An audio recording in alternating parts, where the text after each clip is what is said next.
Days before a high-stakes presidential election in Uganda, incumbent President Yoweri Museveni has been accused of systematic violation of human rights.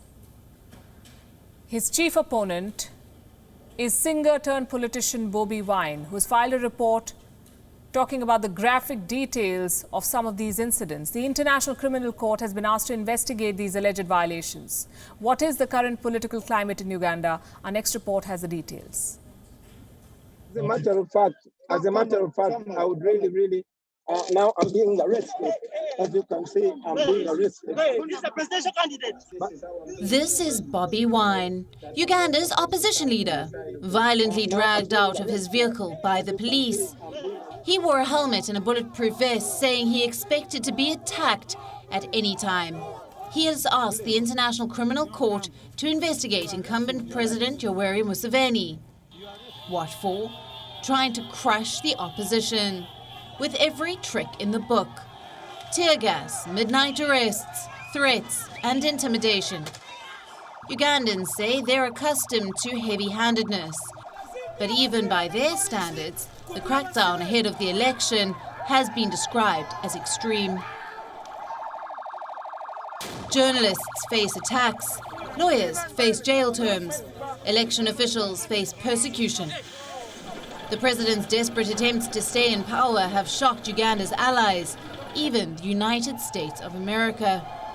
The latest 41-page document highlights chilling incidents of human rights abuses.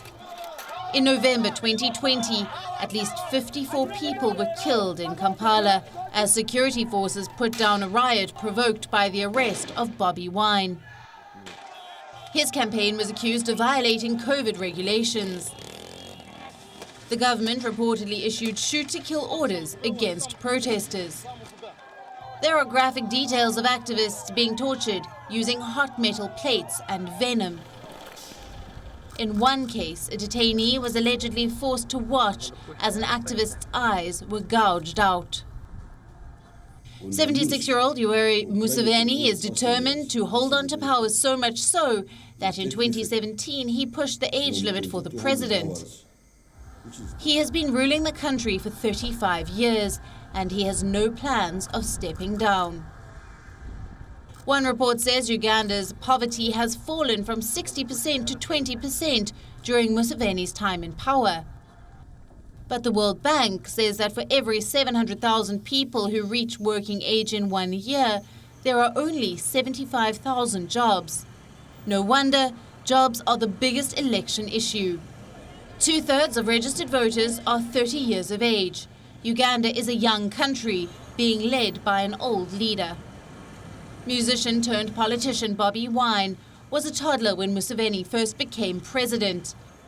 He used to sing love songs, but his music and perspective changed the day he faced police brutality. He paints Museveni as a dictator who does not understand the aspirations of young Ugandans. Despite facing multiple arrests and torture, Bobi Wine is determined to unseat Museveni. We are fighting for freedom. Remember, freedom comes to those who fight, not to those who cry, because the more you cry is the more your people continue to die. So rise and defend your right. The fight is between the frustrated young and the status quo. Bureau Report, WION World is One. WION is now available in your country. Download the app now and get all the news on the move.